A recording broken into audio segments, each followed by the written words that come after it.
नमस्कार, आपका स्वागत है जासिंदी में। मैं हूं आपके साथ राशि और अब वक्त हो चला है कुछ अच्छी खबरों का। तो आइए बढ़ते हैं आज की पहली गुड न्यूज की ओर।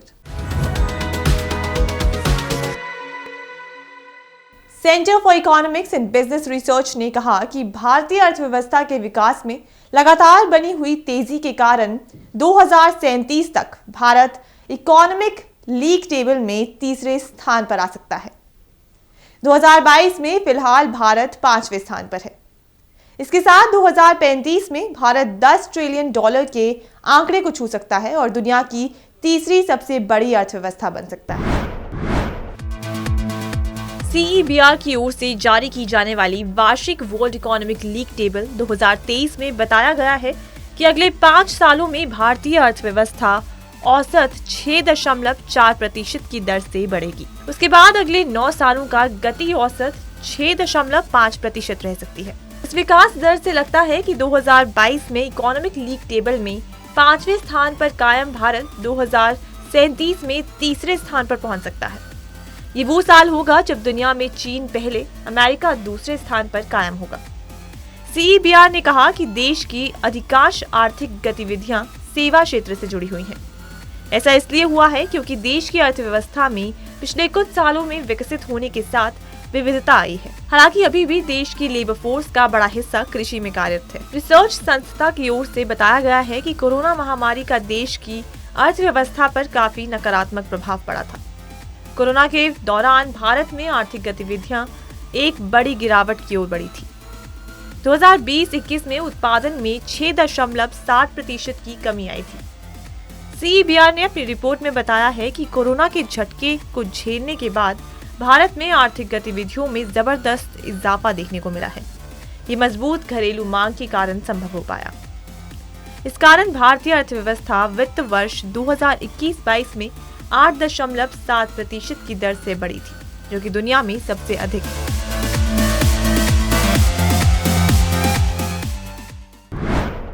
केंद्रीय खेल मंत्री अनुराग ठाकुर ने कहा कि भारत ओलंपिक 2036 के लिए बोली लगाएगा और मेजबानी हासिल करने की पूरी कोशिश करेगा।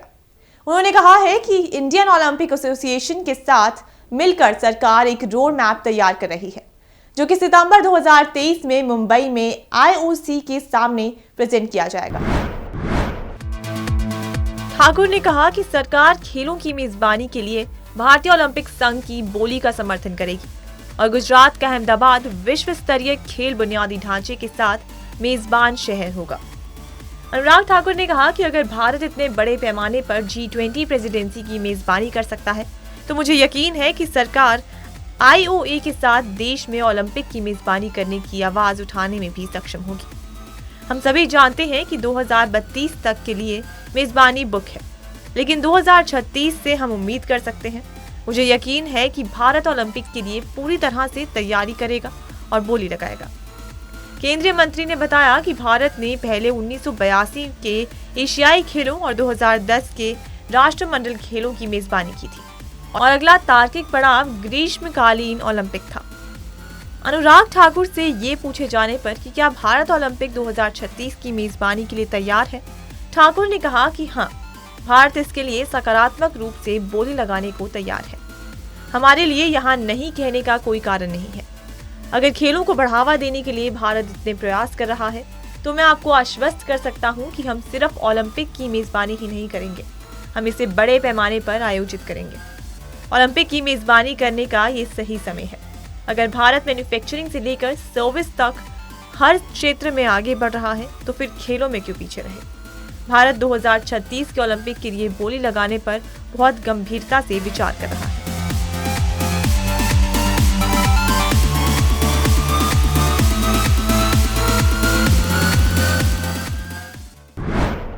ई स्पोर्ट्स गेमिंग को भारत सरकार मेन लाइन खेलों में शामिल करने के लिए बढ़ावा दे रही है। ई स्पोर्ट्स को देश के मेन लाइन गेम्स के साथ एकीकृत करने के लिए बड़ा कदम उठाया, जिसके तहत राष्ट्रपति द्रौपदी मुर्मू ने ई स्पोर्ट्स के नियमों में संशोधन किया। इसके साथ ही इलेक्ट्रॉनिक्स और सूचना प्रौद्योगिकी मंत्रालय और खेल मंत्रालय को इस मल्टी स्पोर्ट्स इवेंट्स में शामिल करने के लिए निर्देश दिए गए हैं।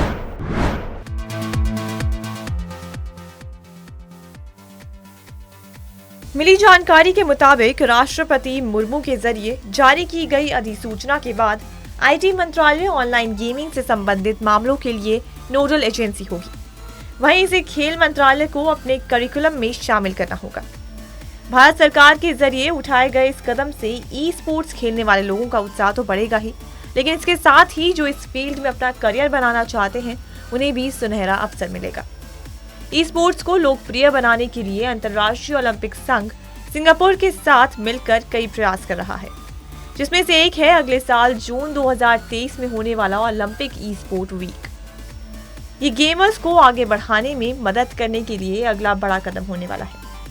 आईओसी ने नवंबर 2022 में कहा था कि ओलंपिक ई स्पोर्ट्स वीक का आयोजन 22 जून से 25 जून 2023 तक आयोजित किया जाएगा।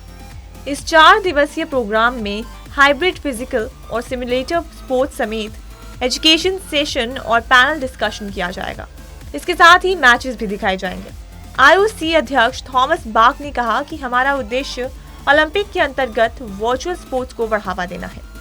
इस साल अगस्त 2022 में भारत की DOTA-2 टीम ने न्यूजीलैंड की टीम को पहली कॉमनवेल्थ ई स्पोर्ट चैंपियनशिप में हराकर कांस्य पदक अपने नाम किया था। अगले साल 2023 में ये चैंपियनशिप चीन के हांगजो में आयोजित किया जाएगा, जिसमें सभी देशों की स्पोर्ट्स टीम शामिल होंगी।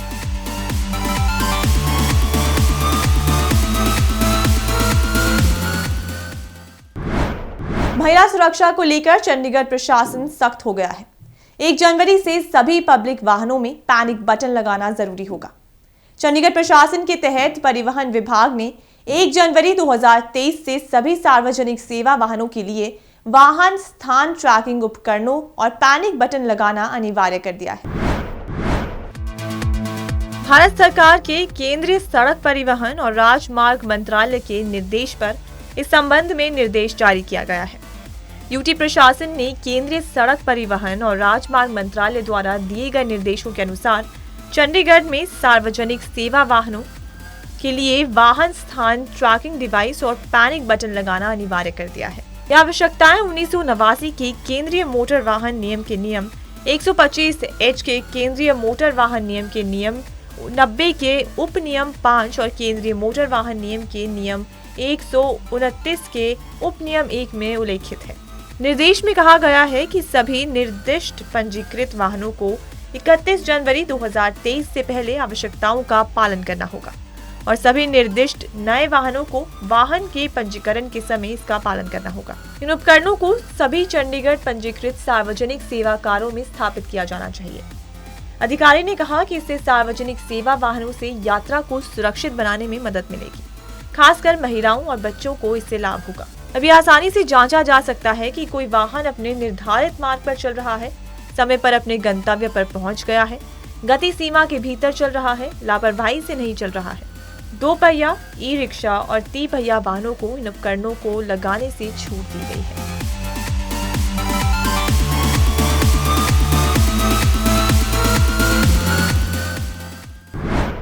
चुनाव आयोग ने घरेलू प्रवासी वोटर्स के लिए रिमोट वोटिंग सिस्टम डेवलप कर लिया है। चुनाव आयोग ने इसकी घोषणा की। रिमोट इलेक्ट्रॉनिक वोटिंग मशीन की मदद से अब देश में ही घर से दूर रहने वाले वोटर्स अपने राज्य के चुनाव में वोट डाल सकेंगे। आयोग 16 जनवरी को सभी राजनीतिक दलों को इसका लाइव डेमोन्स्ट्रेशन देगा। मुख्य चुनाव आयुक्त राजीव कुमार ने कहा कि युवाओं और शहरी वोटर्स की उदासीनता पर विचार किया गया। चुनाव लोकतंत्र में इनकी भागीदारी को मजबूत करने के लिए रिमोट वोटिंग एक क्रांतिकारी बदलाव होगा। पब्लिक सेक्टर की मदद से बनाई गई मल्टी कॉन्स्टिट्यूएंसी रिमोट ईवीएम एक सिंगल रिमोट पोलिंग बूथ से 72 निर्वाचन क्षेत्रों को संभाल सकती है। एक बयान के अनुसार पोल पैनल ने रिमोट वोटिंग पर कॉन्सेप्ट नोट भी जारी किया है। इसे लागू करने में कानूनी, प्रशासनिक और तकनीकी चुनौतियों पर राजनीतिक दलों के विचार की मांग की गई है। चुनाव आयोग 30 करोड़ से ज्यादा वोटर्स के मताधिकार का इस्तेमाल नहीं करने को लेकर चिंतित है। वोटर नई जगह जाने पर कई वजहों के चलते वोटिंग रजिस्ट्रेशन नहीं करवाता और चुनाव में वोट करने से चूक जाता है। घरेलू प्रवासियों का वोटिंग करने में असमर्थ होना भी चिंताजनक है। इसलिए remote electronic voting machine RVM का प्लान बनाया गया। धर्मनगरी काशी के मंदिरों में नए साल पर उमड़ने वाले श्रद्धालुओं के लिए नई व्यवस्थाएं लागू की गई हैं। काशी विश्वनाथ मंदिर में 31 दिसंबर से 1 जनवरी तक श्रद्धालुओं को झांकी दर्शन मिलेगा। इसके साथ ही श्री राम जानकी मंदिर में श्रद्धालुओं को बाहर से ही दर्शन की व्यवस्था होगी। नए साल के उपलक्ष्य में हर साल 31 दिसंबर को और नए साल के पहले दिन काशी विश्वनाथ मंदिर, संकट मोचन मंदिर समेत अन्य मंदिरों में दर्शन पूजन करने वाले श्रद्धालुओं की भारी भीड़ लगती है। काशी विश्वनाथ मंदिर के मुख्य कार्यपालक अधिकारी डॉक्टर सुनील वर्मा ने बताया कि श्रद्धालुओं की सुविधाओं और सुरक्षा के लिए पुख्ता योजना बनाई जा रही है। संकट मोचन मंदिर के महंत विश्वंभर नाथ मिश्र का कहना है कि 31 दिसंबर और 1 जनवरी को मंदिर में बहुत भीड़ होती है। भीड़ प्रबंधन के लिहाज से ही ये नई व्यवस्था केवल 2 दिन के लिए लागू की गई है। नए साल पर गंगा घाटों और पर्यटन स्थलों पर पुलिस की सुरक्षा व्यवस्था तगड़ी होगी। सारनाथ पर्यटन स्थल पर पुलिस की विशेष निगरानी रहेगी। नए साल पर यहां अधिक भीड़ उमड़ती है, लिहाजा यातायात व्यवस्था को लेकर भी ट्रैफिक पुलिस ने योजना बना रखी है। दशाश्वमेध घाट और अस्सी घाट को जाने वाले मार्गों पर रूट डायवर्जन होगा। इस संबंध में कमिश्नरेट के उच्च अधिकारियों ने मातहतों को दिशा निर्देश जारी किए हैं। पुलिस अधिकारियों के अनुसार सुरक्षा और कानून व्यवस्था को लेकर सभी जोन के डीसीपी को दिशा निर्देश दिए गए हैं।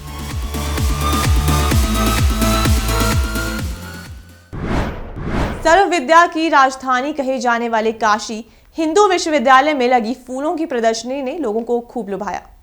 इस एग्जीबिशन में देसी और विदेशी फूलों की ढेरों प्रजातियां एक साथ एक जगह पर देखने को मिली। महामना की बगिया में सजे इन फूलों को देखने के लिए भीड़ लगी रही। बीएचयू के मालवीय भवन में इस फ्लावर एग्जीबिशन को लगाया गया, जिसका दीदार 27 दिसंबर तक लोग कर सके। बता दें कि हर साल महामना पंडित मदन मोहन मालवीय की जयंती पर फ्लावर एग्जीबिशन का आयोजन होता है।